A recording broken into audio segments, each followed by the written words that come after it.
Hello guys and welcome back to GhostTech. Today we will learn how to add motion tracking effect on Filmora.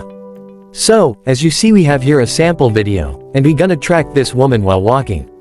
To add a motion track, double click on video, then go to iTools and then motion tracking. Choose your part of video you want to track, and click this button.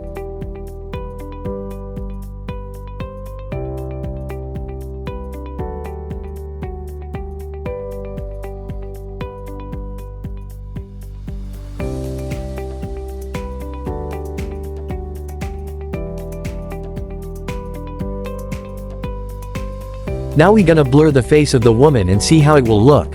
You can also import any photo from your computer.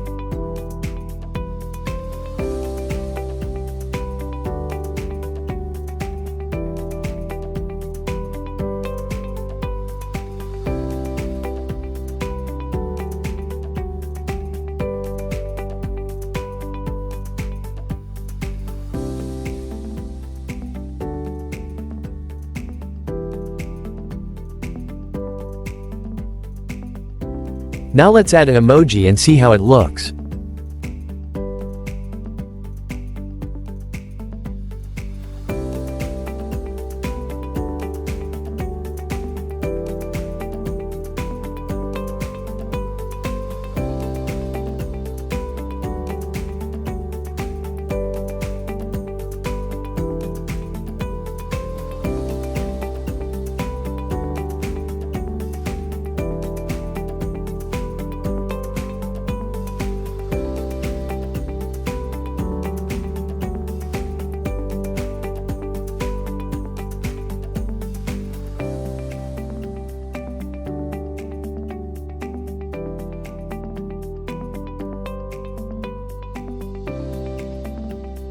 That's it. Thank you for watching, and don't forget to like, comment and subscribe for more.